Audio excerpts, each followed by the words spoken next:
Bonjour à toutes et à tous, je suis ravie de vous retrouver en ce lundi. Donc on va regarder ensemble, vous avez l'habitude maintenant, les énergies de la semaine. Donc je rappelle que prenez ça comme une météo énergétique. Il ne s'agit pas de faire de la prédiction ou de la voyance. C'est plutôt, moi je travaille plutôt en termes d'énergie. J'essaye de me caler sur les énergies actuelle, en tout cas en ce qui me concerne, pour mon propre parcours personnel d'évolution spirituelle. C'est comme ça que je travaille et j'aimerais, voilà, je vous partage en tout cas cette façon d'accepter et de vivre les énergies au quotidien afin de mieux cheminer sur votre chemin de vie, tout simplement. Et puis aussi pour tous ceux qui sont sur un chemin d'éveil spirituel, que ce soit par le biais de l'alchimie de l'amour qu'on appelle le parcours flamme jumelle ou un autre chemin d'éveil spirituel, quel qu'il soit, eh bien ça nous aide, voilà, ça nous aide tout simplement à vivre en conscience les énergies qui nous traversent et à ne pas les subir sans savoir ce qui nous arrive. Voilà, c'est tout simplement le but de ces guidances-là. Donc on va regarder pour la semaine quelles sont les énergies qui nous entourent. Là en ce moment il y a beaucoup de vent qui nous traverse, donc on peut peut-être se sentir un peu agacé, fatigué. On va voir comment ça se joue au niveau des énergies.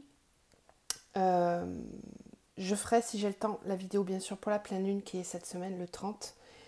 Pour l'instant on se concentre sur la semaine, les intentions sont posées sur la semaine. Donc on est parti, les énergies pour la semaine s'il vous plaît. Alors, on a la femme, on a l'âme, on a la mutation. Ouais, je tirerai une carte là tout à l'heure d'un nouvel oracle que je me suis procuré, qui est l'oracle d'Isis, qui est aujourd'hui très important pour moi dans ma vie. Isis est très présente. Donc, en plus là j'ai la carte de la femme, donc je pense que ça peut être pas mal. On va regarder tout à l'heure. Alors, les énergies de la semaine, s'il vous plaît. Quels sont les messages? Les énergies de la semaine, s'il vous plaît. Ok. Les énergies de la semaine.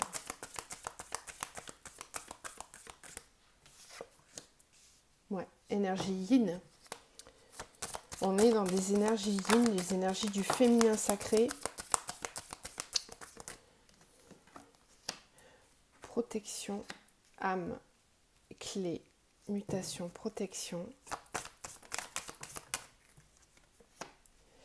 Tentation, sagesse et racine, désert. D'accord. Ok, parfait. Très joli message ce matin.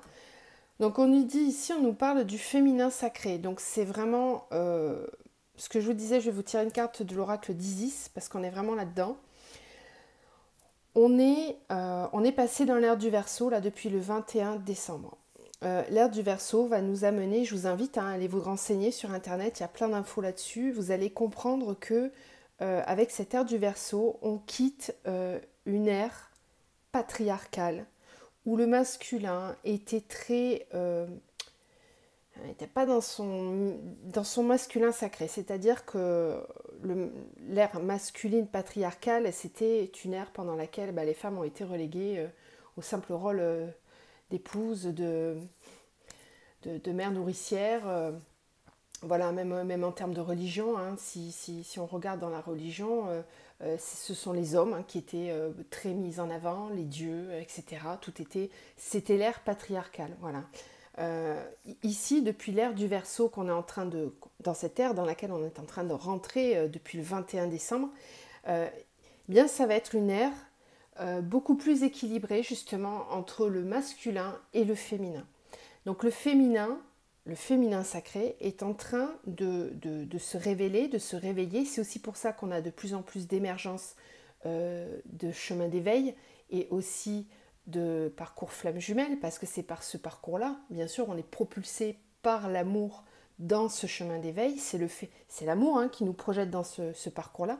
Mais en fait, on se rend compte que ce parcours, ce chemin d'éveil, il révèle, il met en lumière le féminin sacré, que ce soit autant chez les hommes que chez les femmes. Cette polarité, elle va vous apporter l'éveil spirituel, elle va vous apporter la douceur, la créativité, la fertilité, la reprise de son pouvoir intérieur, etc., etc. C'est vraiment très important, surtout pour la planète aussi, puisque c'est ce qu'on voit, la planète c'est la polarité yin, la Terre c'est yin, et on voit que la Terre elle est en train de se réveiller, elle est en train de nous montrer que là il est temps qu'on s'occupe d'elle, et c'est relié vraiment au féminin sacré tout ça. Je vous ai fait une petite parenthèse, mais pour que vous compreniez un petit peu les énergies dans lesquelles on avance là pour cette année 2021, ce qui est en train de se mettre en place, de s'amorcer. Donc certains d'entre vous ont déjà dû ressentir, si vous êtes vraiment très connecté à votre spiritualité, vous avez déjà dû sentir un changement depuis le 21 décembre, des énergies qui ont bougé, qui ont changé, et ça va se mettre en place tout au long de l'année et les années suivantes, bien sûr. Donc là, on est vraiment dans le féminin sacré, on nous dit qu'il est temps de retrouver cette part, cette polarité, de l'intégrer à notre âme. Notre âme, elle a besoin d'être alignée à son féminin sacré. Voilà. C'est très positif parce que vous soyez homme ou femme, on va aller vers des énergies très douces cette semaine qui vont nous pousser à nous écouter davantage, à être dans une forme de créativité intérieure, retrouver son propre pouvoir. Alors c'est aussi le yin, reprendre soin de soi, être bienveillant envers soi-même, s'accueillir, être doux envers soi et du coup envers les autres autour de nous aussi. On a la mutation avec la protection, donc on voit ici que cette semaine, il va être question d'apprendre à se protéger davantage, d'apprendre à protéger davantage ses énergies. Le yin, son côté négatif et pervers, si je puis dire, c'est d'être trop au service des autres, d'être trop dans l'empathie. Comme le yin, il est très connecté, il est très spirituel et sensible à tout ce qui l'entoure, aux émotions, etc. Eh bien, il va avoir peut-être tendance parfois à être un peu trop dans le je donne, parce que moi je sais, je connais plein de choses, j'ai envie d'aider les autres et parfois c'est à l'excès. Donc là on voit ici qu'il y a une espèce d'énergie qui est là pour nous apprendre à nous protéger, à revenir un petit peu plus à l'intérieur. C'est bien d'être présent, mais revenons un petit peu à l'intérieur, faisons ce bilan intérieur pour voir où on en est. Parce qu'ici on a quand même la tentation, avec la sagesse, la racine et le désert. Donc on voit ici que pour certains, cette énergie-là, elle va être mise en place, elle va demander à agir dans un espace qui nous dit que le passé, la famille, les racines, ce qui est là depuis très longtemps, très très très très longtemps, c'est désertique, ça ne permet pas de faire pousser quelque chose de nouveau. C'est-à-dire, je m'explique. Ce que je ressens là, c'est qu'en fait, il y a pour certains d'entre vous des situations, des comportements, des ressentis qui sont là depuis toujours et en fait, personne ne remet ça en question parce que c'est normal, ça a toujours été là, c'est comme ça et c'est pas autrement. Sauf que cette façon-là de penser, elle est stérile. Voilà, elle ne permet pas d'être dans la créativité. Et ça, c'est exactement ce que nous demande le yin, le féminin sacré. C'est ça, c'est vraiment d'être dans la créativité, d'oser aller voir derrière la barrière qu'est-ce qui se passe. Parce qu'il y a souvent plein de choses à apprendre. Alors, on a la tentation et la sagesse. Donc, on voit ici que il va falloir être équilibré dans ces moments-là. Quand vous ressentirez ça, des formes d'attaque ou de pic sur ce genre d'exemple que je vous ai donné, ça peut être dans plein de domaines, hein. Ça peut être le pro, le perso, etc. Peu importe. Eh bien, dans ces moments-là, il va falloir faire preuve de sagesse quand même, parce que la tentation, ça va être quoi? Ça va être d'écouter les anciens paradigmes, l'ego, le mental, qui lui, le mental, l'ego, il n'a pas envie d'aller là où il va, là où il connaît pas. Il veut rester dans sa zone de confort, même si au fond de vous, dans le cœur, dans votre âme, vous sentez, il y a une impulsion, il y a une intuition, il y a quelque chose qui vous dit que, mais parfois par manque de confiance en soi, par manque d'écoute de soi, et puis aussi par habitude d'avoir toujours fonctionné d'une certaine façon, on ne s'écoute pas suffisamment. Et là, c'est ça qui va être un petit peu mis en avant cette semaine. Donc vous verrez dans quel domaine ça se présente. Enfin, si jamais il y a une situation comme ça qui se présente, repensez voilà, au tirage, peut-être aller le revisionner et réécouter. Peut-être que là, ça fera plus de sens à ce moment-là, mais il va falloir faire preuve de sagesse. Voilà. Il va falloir la sagesse avec la femme et l'énergie, ça va ensemble. C'est ça, le féminin sacré, il est dans la sagesse. Dans les temps anciens, c'était les femmes qui avaient le pouvoir sacré. Hein. C'était elles qui transmettaient, qui faisaient des rituels, etc. Vous voyez, il y avait cette espèce de transmission du savoir. Et ça, il faut y retourner. Il faut vraiment le retrouver, ce savoir ancestral, cette confiance en soi que les femmes ont et qui vont servir, je pense, dans les prochaines années, beaucoup l'humanité. Mais ça, on s'en rendra certainement compte. On sera peut-être même plus là pour le voir, nous, mais bon. Voilà. Donc, repensez-y. Restez bien connectés à votre féminin sacré. C'est important. Je vous conseille aussi d'aller lire, de vous renseigner. Il y a plein de bouquins sur le féminin sacré. Moi, j'en ai trouvé des formidables. Je vous partagerai d'ailleurs si je ne l'ai pas là, mais il en existe plein. Faites-vous plaisir. Voilà. Reconnectez-vous à cette énergie-là. Ça va être le thème là pour cette semaine en tout cas. Donc on verra avec la pleine lune comment ça se met en place, sur quel thème ça va venir faire travailler. Je vais vous lire une carte du chemin de l'éveil aussi pour cette semaine. L'énergie de la semaine aussi.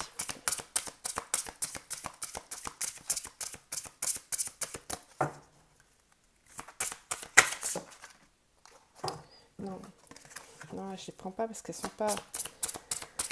Moi, j'aime bien quand elles s'éjectent du jeu. Voilà, vous pouvez accélérer hein, si vous trouvez ça trop long. Moi, je laisse le temps aux cartes, le message d'arriver. Ok. Alors, on a eu Pégase. Très jolie carte. Je vais vous lire ce que le petit livret nous dit. Alors, c'est la carte numéro 6 pour ceux qui sont proches de la numérologie. Ça va peut-être faire écho pour certains. Alors, Pégase, l'enseignement de cette carte vous invite à ne pas trop réfléchir, mais à être plus instinctif face à votre problématique.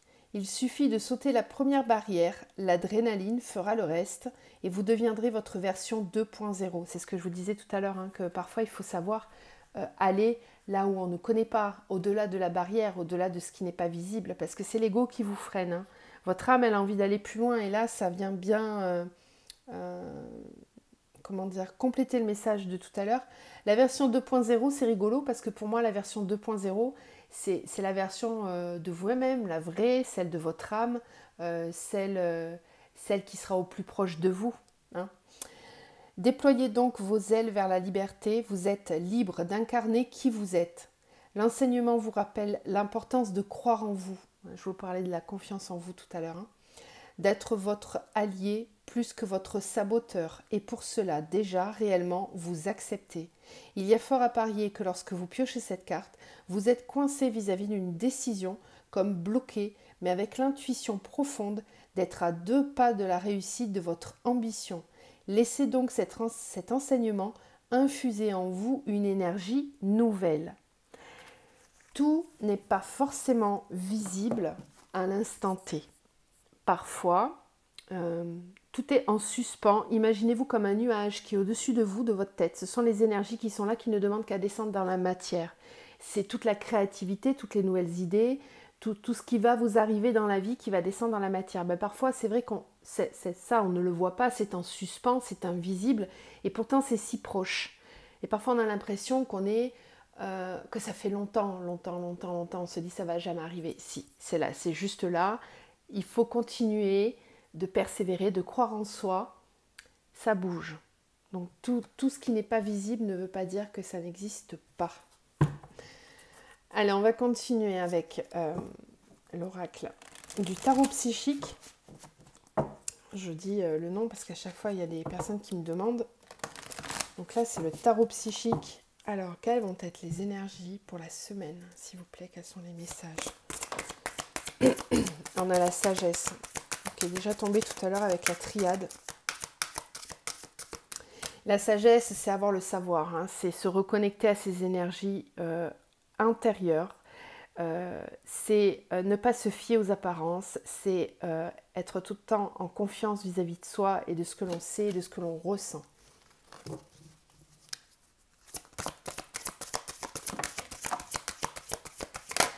Oula, oula. C'est le bazar. J'en mets partout, pardon. Hein. Je ramasse mes cartes qui sont tombées. Bon, je vais prendre celle-là. Alors, nouvel amour, solitude, mouvement, choix décisif. Ouais, alors je pense que certains d'entre vous... je vais terminer le tirage, je vais terminer. D'accord. Ouais, lumière, patience, planification, début de la prospérité. Alors,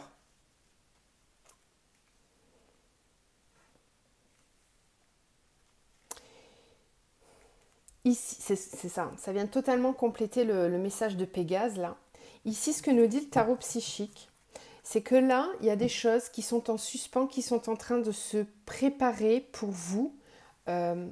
J'en ai certains qui sont dans l'attente, entre guillemets, d'un amour, de recevoir l'amour, d'être dans l'amour, qui font un petit peu chemin tout seul, là, voilà, un chemin de solitude, mais pendant lequel, ce chemin-là, il est important. À un moment donné de notre vie, quand on est en transition, il est important ce moment-là parce que c'est dans la solitude et c'est dans le célibat que l'on travaille le plus sur soi et que l'on apprend le mieux à se connaître et que l'on reprend une certaine confiance en soi, un amour pour soi. Et je pense que là, pour certains, vous y êtes depuis un petit moment, que peut-être vous commencez à trouver le temps un peu long. On a le nouvel amour, la sagesse, la lumière. Donc on vous dit que, voilà, même si vous ne le voyez pas, il y a quelque chose qui est en train de se préparer. Voilà, il y a la lumière. Patience, planification, on vous dit d'être patient. Que pour l'instant, vous avez peut-être des choses à faire dans votre vie, dans la matière, dans votre vie personnelle et professionnelle peut-être même, hein, parce que les cartes de couleur marron, c'est tout ce qui a trait avec la matière. Et ces cartes-là nous parlent de choix, de patience, de planification et de début de la prospérité. Donc on voit avec ces trois cartes-là qu'il y a quelque chose qui est en train de se préparer là. Pour beaucoup d'entre vous, j'ai commencé à faire les tirages du mois de janvier, j'ai fait 6 signes et vraiment, c'est quelque chose que je retrouve beaucoup dans les énergies pour tout le monde. On est en train de planifier, de projeter des nouvelles choses. Alors oui, il y a les nouvelles résolutions du début d'année, comme chaque année, mais là vraiment j'ai l'impression que c'est différent. Il y a des profonds changements qui ont eu lieu pour beaucoup d'entre vous sur l'année 2020 avec tout ce qui s'est passé. Ça a poussé les gens à vraiment réfléchir intérieurement et profondément sur ce qui les habite, sur ce qui les fait vibrer. Et on sent là avec ce début d'année 2021 qui arrive, un nouvel élan, mais vraiment beaucoup plus puissant que les années précédentes, avec une envie d'être toujours aligné à soi et d'être au plus près de soi, de ses besoins et à l'écoute. Vraiment toujours à l'écoute, sans être dans le sacrifice. Ça devient de plus en plus récurrent, même dans les accompagnements que je fais, et c'est très bien et c'est parfait. Et donc, on voit qu'ici, il y a justement toutes ces choses-là qui sont en train de se mettre en place. On vous dit d'être patient, que là, pour l'instant, vous êtes dans la planification pour un début de prospérité, pour être vraiment tranquille, planter cet arbre de la vie, pour être bien dans votre vie, dans tous les domaines de votre vie. Donc il faut juste être un petit peu patient. Ça ne se voit peut-être pas là, mais on sent ici une phase de transition et dans laquelle il va falloir faire preuve un petit peu de sagesse. Bon, c'est un très beau tirage, je trouve quand même. Moi, je suis très positive sur ce qui va arriver pour tout le monde dans les prochains mois. Voilà, il faut l'être. Donc je vous présente l'oracle d'Isis. Voilà. Moi, je le trouve magnifique. Vous pouvez vous le procurer hein, pour tous ceux et toutes celles qui ont envie de se faire plaisir avec les cartes. Hein. Tout le monde peut le faire. Hein. Tout le monde, vraiment tout le monde. À partir du moment où vous vous reconnectez avec votre intuition, vos ressentis. Au début, ça se travaille et puis après, ça devient pas facile, mais si, quand même. Alors, Isis. Donc, je me connecte un petit peu. Quels sont les messages ?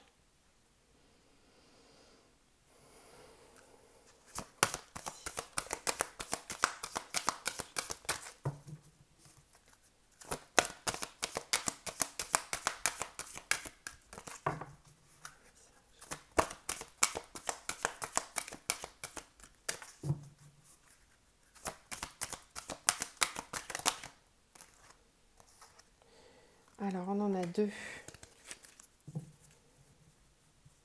On a Douamotef, l'esprit de la terre. C'est la carte numéro 9. Et on a Imhotep, le temple de la guérison. Alors, je vais vous lire la carte. Donc, en tant que déité à tête de chacal, Douamotef est l'un des 4 disciples ou fils d'Horus. Il garde les viscères du corps des défunts dans des vases canopes. Il est également représenté se tenant debout dans une fleur de lotus pour indiquer sa capacité à transformer la matière organique en lumière. Sous la protection de Net, la déesse de la création, il peut également accomplir un travail alchimique auprès des vivants pendant le processus d'initiation, au cours duquel ils se libèrent de leurs toxines. Donc le message de la carte: vous me considérez comme le gardien des vestiges des morts, mais je suis ici pour dire que je travaille avec le principe de transmutation, transformant les substances organiques en énergie vitale. Faites appel à moi et Anubis lorsque vous avez des problèmes de digestion, d'ancrage ou que l'abondance vous fait défaut. Ok, donc ça, c'est la carte de la transmutation. C'est ce que je vous disais tout à l'heure avec le tarot, avec la triade. On avait eu la carte de la transmutation, de la mutation. Donc là, on est vraiment dans une transformation d'énergie. Avec la carte d'Imhotep, 17. Le temple de la guérison. Imhotep est le dieu de la guérison et de la médecine, un grand sage qui était un humain à l'origine. Il était reconnu en tant que médecin, guérisseur et architecte de talent, et fut défié 2000 ans après sa mort. Imhotep fut l'architecte du temple de Saqqara, un temple de guérison, où de nombreuses personnes sont venues ensuite rendre hommage à son tombeau en quête de guérison. Donc le message canalisé: je dépasse ce que vous écrivez à mon sujet, car j'ai existé pendant d'innombrables années sous la forme humaine. J'étais un alchimiste et, avec Thoth, je connaissais les secrets pour pénétrer les murs de l'Armantie, donnant accès à la guérison et à la renaissance. En état de transe, faites appel à moi pour toute guérison et je serai toujours auprès de vous. Voilà, donc là, ici, on sent qu'il y a une alchimie qui est en train de se faire, il y a une guérison qui demande à être faite en vous. C'est ce que je vous disais, vous êtes dans une phase de transition pour certains. Enfin, en tout cas, on est beaucoup tous, hein, c'est vraiment les énergies du moment. Dans cette phase de transition, et dans cette phase de transition, eh bien, il y a des énergies à transmuter, à transformer. Il y a une certaine alchimie à opérer. Et ces messages-là viennent bien compléter ce qu'on disait tout à l'heure dans le tirage. Mais j'espère en tout cas que les messages vous ont aidé à comprendre ce que vous traversez. Je reste dispo pour toute demande d'accompagnement personnel. N'hésitez pas, vous avez mon adresse mail dans la barre de description juste en dessous de la vidéo. Je vous retrouve très vite pour la suite des guidances du mois de janvier que je vais terminer cette semaine normalement. Et puis je vous dis à très vite et prenez soin de vous.